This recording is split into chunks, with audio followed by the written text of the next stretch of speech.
गुजरात, जिसे लोग अब तक सिर्फ अपने समुद्री व्यापार, ऐतिहासिक धरोहरों और संस्कृति के लिए जानते थे, अब देश का नया मिनरल पावर हाउस बनकर उभरा है।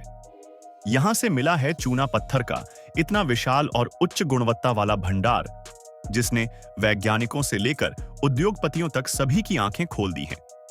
ये वही खनिज है जिससे बनती हैं ऊंची ऊंची इमारतें, चमकते शहर, मजबूत पुल और देश की बुनियादी ढांचे की रीढ़, सीमेंट और इस्पात। गुजरात की मिट्टी में छुपा ये नया खजाना अब केवल एक राज्य की नहीं, बल्कि पूरे भारत की तरक्की की चाबी बन सकता है।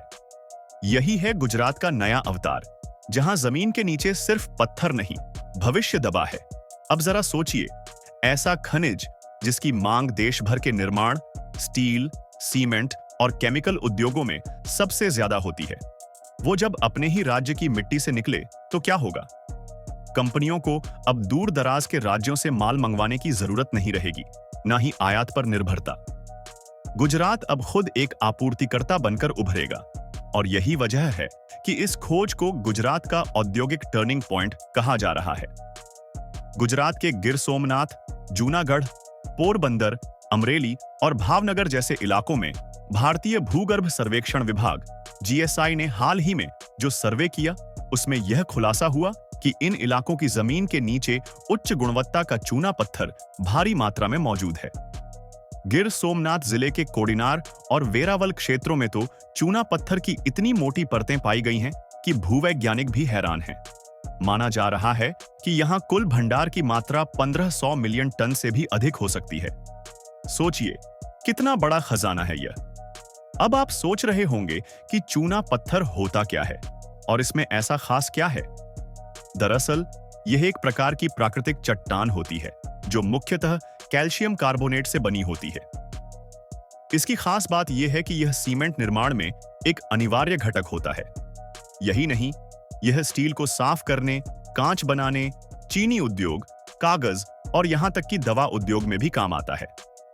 मतलब ये कि हमारे रोजमर्रा की जिंदगी में जो चीजें हम इस्तेमाल करते हैं, घर, सड़क, भवन, फैक्ट्रियां, सब में कहीं ना कहीं चूना पत्थर की भूमिका होती है। अब जरा इसकी अहमियत को आंकड़ों में समझिए।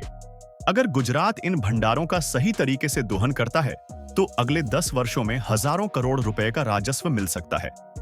न सिर्फ सरकार को फायदा होगा, बल्कि हजारों लोगों को रोजगार मिलेगा। खनन, प्रोसेसिंग, ट्रांसपोर्ट और निर्माण क्षेत्र में नए अवसर पैदा होंगे। वहीं दूसरी ओर इस क्षेत्र में इंफ्रास्ट्रक्चर भी तेजी से विकसित होगा। नई सड़कें, बिजली व्यवस्था, पानी की आपूर्ति और ट्रांसपोर्ट नेटवर्क। गुजरात सरकार और केंद्र सरकार भी इस खोज को गंभीरता से ले रही हैं। मेक इन इंडिया और आत्मनिर्भर भारत जैसी योजनाओं के तहत अब देश को कच्चे माल के लिए विदेशों पर निर्भर नहीं रहना होगा। गुजरात खनिज विकास निगम (जीएमडीसी) ने पहले ही इस पर काम शुरू कर दिया है और खनन की अनुमति प्रक्रिया को आसान बनाने के लिए कई नियमों को संशोधित किया जा रहा है। लेकिन जैसे हर सिक्के के दो पहलू होते हैं, वैसे ही खनन की इस दौड़ में पर्यावरण की अनदेखी करना खतरनाक हो सकता है। इसी को ध्यान में रखते हुए सरकार और एजेंसियां यह सुनिश्चित कर रही हैं कि खनन कार्य पूरी तरह पर्यावरणीय नियमों के अनुसार किया जाए। खनन के बाद जमीन को फिर से उपजाऊ बनाना, पौधारोपण करना और प्रदूषण को कम करना, यह सब अनिवार्य बनाया गया है।